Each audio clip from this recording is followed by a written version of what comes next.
stole the bone whistle? Detective Mara Hensley stood in the drizzle outside the Ashwood Historical Society, her boots sinking slightly into the muddy lawn. The building was a squat gray relic of a bygone era, its windows fogged with age and its roof sagging under the weight of too many winters. She adjusted her coat collar against the damp and checked her watch. 7:42 a.m. Too early for a call like this, but crime didn't keep office hours. The call had come in at 6:15. A break-in, something stolen, no one hurt, but the curator, a wiry man named Harold Grayson, had sounded frantic over the phone. "It's not just any theft," he'd said, his voice trembling. "It's the bone whistle. It's gone." Mara hadn't known what a bone whistle was then, but she'd learned fast when she arrived. Grayson had practically dragged her into the exhibit room, pointing at an empty glass case like it was a murder scene. Now, standing in the dim light of the exhibit hall, Mara studied the case. It was small, no bigger than a shoebox, with a cracked pane of glass on one side. The label inside read, "Bone Whistle, C, 1700s, carved from deer tibia, origin unknown." A faded photo next to it showed a slender, pale object, about 6 inches long, with crude holes bored into it like a primitive flute. Grayson hovered behind her, wringing his hands. "It's irreplaceable," he said for the third time. "Priceless. It's been in Ashwood for over a century. People don't understand what it means." Mara turned to him, her notebook already damp from the morning air. "What does it mean, Mr. Grayson?" He blinked, as if surprised she'd asked. It's a legend. The whistle belonged to the Ashwood settlers, back when this was just a trading post. They said it called the wind, or something else, depending on who you ask. The old stories claim it could summon help in desperate times. Or doom, if you misused it. Mara raised an eyebrow. "Doom?" Grayson shrugged, his thin shoulders hunching. "Superstition, probably, but it's part of our history. And now it's gone." She jotted that down, though she wasn't sure how much stock to put in legends. Her job was facts. Who broke in, how, and why. The security camera in the corner of the room was a busted relic, wires dangling, lens cracked. Grayson admitted it hadn't worked in years. The back door, though, showed signs of forced entry, splintered wood and a bent lock. Amateur work, but effective. "Anyone else have a key?" she asked. "Just me and the night janitor, Eddie Polk," Grayson said. "He's been here forever. I called him already. He swears he locked up last night like always." Mara nodded, making a note to talk to Eddie. "Any enemies? Anyone who'd want the whistle?" Grayson hesitated. "Well, there's Lila Carver. She's been after it for years." "Lila Carver?" "She's a collector. Runs that antique shop on Pine Street, Carver's Curiosities. She's obsessed with local artifacts. Offered me 10 grand for the whistle last year. I turned her down flat. She didn't take it well." Mara tucked that away. A spurned collector sounded promising. "Anyone else?" Grayson shook his head. "Not that I can think of. Most people don't even know the whistle exists." She spent the next hour combing the scene. No fingerprints on the case. Too smudged from years of handling.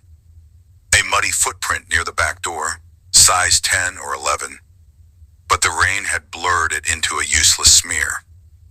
By the time she left, the drizzle had turned to a steady patter, and her gut told her this wasn't a random smash and grab. Someone had known what they were after. Eddie Polk lived in a trailer on the edge of town, a rusting hulk surrounded by overgrown weeds. He was a big man, late 50s, with a graying beard and hands like ham hocks. When Mara knocked, he answered in a flannel shirt and sweatpants, looking bleary-eyed but cooperative. "Yeah, I locked up last night," he said, leaning against the doorframe. "Left around 10. Everything was fine." "You see anything odd?" Mara asked. Eddie scratched his beard. "Not really. There was a truck parked across the street when I left. Black, beat up. Didn't recognize it. Thought it was just kids messing around." Mara's pen paused. "You get a plate?" "Nah, too dark, but it was still there when I drove off." She thanked him and headed to Pine Street. Carver's Curiosities was a narrow shop wedged between a bakery and a thrift store. Its its windows cluttered with dusty trinkets, porcelain dolls, tarnished silverware, a taxidermy raccoon. The bell jangled as Mara stepped inside and a woman emerged from the back, Lila Carver, presumably. She was in her 40s, sharp-featured, with dark hair pulled into a tight bun. Her smile was polite but didn't reach her eyes. "Detective Hensley," Mara said, flashing her badge, "mind if I ask you a few questions?" Lila's smile faltered. "About what?" "The bone whistle. It was stolen from the Historical Society last night." Lila's eyes widened, but Mara couldn't tell if it was genuine surprise or a good act. "Stolen? That's terrible. Harold must be beside himself." "He is. Mentioned you wanted it pretty bad." Lila laughed, a dry sound. "I did. It's a fascinating piece, but I wouldn't steal it. I offered to buy it fair and square." "Where were you last night? Say between 10 and midnight." "Here," Lila said smoothly. "Cataloging inventory. I live upstairs, alone before you ask. No alibi, but no motive either. I've got plenty of artifacts to keep me busy." Mara glanced around. The shop was a maze of oddities, but nothing jumped out as suspicious. Still, Lila's calm felt too polished. "You know anyone who might have wanted it?" "Besides me?" Lila smirked. "Not really. Maybe some ghost hunter or folklorist. That whistle's got a reputation." Mara left with more questions than answers. Lila was a possibility, but the black truck nagged at her. She called the station, asking for any reports of a beat-up black pickup in the area. Nothing yet, but they'd keep an eye out. That night, Mara couldn't sleep. The whistle gnawed at her, its story, its strangeness. She sat at her kitchen table poring over notes when her phone buzzed. It was Grayson. "Detective," he said, breathless. "I heard it." "Heard what?" "The whistle. Out by the woods near my house. I swear it was that sound. Like a low, eerie wail. I know it's crazy, but—" "Where are you now?" Mara cut in. "Home. 112 Oak Lane. Please, come quick." She grabbed her coat and gun, the rain now a full storm. Oak Lane was a rural stretch, houses spaced far apart, woods creeping close. When she pulled up to Grayson's place, a modest ranch house with peeling paint, he was waiting on the porch, soaked and wild-eyed. "It stopped about 10 minutes ago," he said as she approached. "But it was real. I'm not imagining it." "Show me where." He led her to the backyard, where the lawn gave way to dense trees. The rain muffled everything, but Mara strained to listen. Nothing but wind and water. Then faintly a sound, like a distant flute, low and mournful. Her skin prickled. "You hear that?" Grayson whispered. She nodded, drawing her flashlight. "Stay here." The woods were a tangle of roots and shadows, her boots slipping in the mud. The sound grew louder, then stopped abruptly. Ahead, a flicker of movement, a figure darting between trees.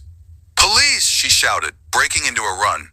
The figure didn't stop, vanishing into the dark. She chased for 10 minutes, branches clawing at her, until she stumbled into a clearing. There, parked under a tarp, was a black truck. Old, dented, matching Eddie's description. Footprints led from it into the underbrush, but the rain was already washing them away. She called for backup, then searched the truck. In the glove box, a crumpled receipt from Carver's Curiosities, dated 2 days ago, for miscellaneous items. Back at the station, Mara pieced it together. The truck was registered to a man named Travis Boone, a local handyman with a petty theft record. When they hauled him in the next morning, he was twitchy, his clothes still damp from the night before. "I didn't mean to take it," he blurted after 10 minutes of questioning. "Lila hired me, said it was hers, that Grayson stole it from her family years ago, paid me $500 to grab it." Mara leaned forward. "She told you to break in?" Travis nodded. "Gave me a key, but it didn't work. Old lock, I guess. Had to bust the door. She said no one would care about some dumb whistle." "Where's it now?" "In the woods. I panicked when I heard you coming. Dropped it near the truck." They found it an hour later, half buried in mud. A brittle, yellowed bone, its holes clogged with dirt. Grayson nearly wept when Mara handed it back, though she kept it as evidence for now. Lila, when confronted, denied everything, until Travis's testimony and the receipt tied her to it. She'd bought tools from her own shop for the job. Sloppy and arrogant. In court, Lila claimed it was her birthright, some convoluted tale about her ancestors and the settlers. The judge didn't buy it. She got 2 years for orchestrating the theft. Travis got 6 months. Mara closed the case, but the whistle lingered in her mind. Late one night, alone in the evidence room, she held it up, turning it in the light. On a whim, she blew into it. Just a puff. A faint, eerie note echoed, and outside, the wind howled louder. She set it down fast, heart pounding, and locked the box. Some things, she decided, were better left alone.